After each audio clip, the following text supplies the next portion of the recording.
Hello guys, അപ്പോൾ ഇന്ന് നാട്ടിൽ പോവുകയാണേ. ഇവൾ കുറച്ച് നേരത്തെ ഇവിടുന്ന് പോകുന്നുണ്ട്. അപ്പോൾ അതിൻ്റെ ഒരു വിഷമവും സ്നേഹപ്രകടനമൊക്കെ ആയിരുന്നു ഇത്. അപ്പോൾ ഇന്ന് പോകുമ്പോൾ ഒരാളും കൂടി കമ്പനിക്കുണ്ട്. ബസ്സിൽ നല്ല തിരക്കും ഉണ്ടായിരുന്നു, 2-3 ബാഗും ഉണ്ടായിരുന്നുകൊണ്ട് കുറച്ച് ബുദ്ധിമുട്ടുണ്ടായിരുന്നു. പക്ഷേ ഇവളുള്ളതുകൊണ്ട് എളുപ്പമായി. ഞങ്ങൾ മാംഗ്ലൂർ ഇറങ്ങി ഫുഡും വാങ്ങിയതേ നേരെ റെയിൽവേ സ്റ്റേഷനിലോട്ട്. സ്റ്റേഷനിൽ കുറച്ച് നേരം ഇല്ലാത്തതിന് ശേഷം പ്ലാറ്റ്ഫോം 4 പോയേ.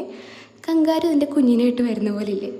ഞങ്ങൾ ലിഫ്റ്റ് കയറി S9 കോച്ചിലായിരുന്നേ. അപ്പോൾ അൽമയ്ക്കൊരു ഭയം പറഞ്ഞ് ഞാൻ ട്രെയിനിൽ കയറി. ടിക്കറ്റ് ഭാഗ്യത്തിന് കിട്ടിയതുകൊണ്ട് ജനറൽ കയറി കഷ്ടപ്പെടേണ്ടി വന്നില്ല കേട്ടോ. എൻ്റെ കോപ്രായം കിട്ടൊരു കൊച്ചിരുന്ന് ചിരിക്കുന്നുണ്ടായിരുന്നേ. ഈ ഒരു സൺസെറ്റിൻ്റെ സമയത്ത് ട്രെയിനിൽ ഇങ്ങനെ ഇരുന്ന് പോകാൻ അടിപൊളിയല്ലേ, എത്ര പേർക്ക് ഇഷ്ടമാണ്.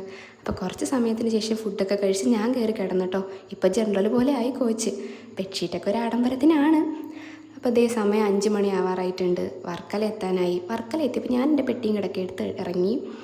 അഗാധമായ സ്റ്റേഷനിൽ കൂടെ അതാ വരുന്നു എൻ്റെ പിതാശ്രീ. അപ്പോൾ ഞങ്ങൾ നേരെ വീട്ടിലോട്ടാണ്. അപ്പോൾ വീഡിയോ ഇഷ്ടപ്പെട്ടാൽ ലൈക്ക് ചെയ്ത് സബ്സ്ക്രൈബ് ചെയ്യണേ. പെരുന്നാൾ വിശേഷമായിട്ട് അടുത്ത വീഡിയോയിൽ കാണാം. Okay, by.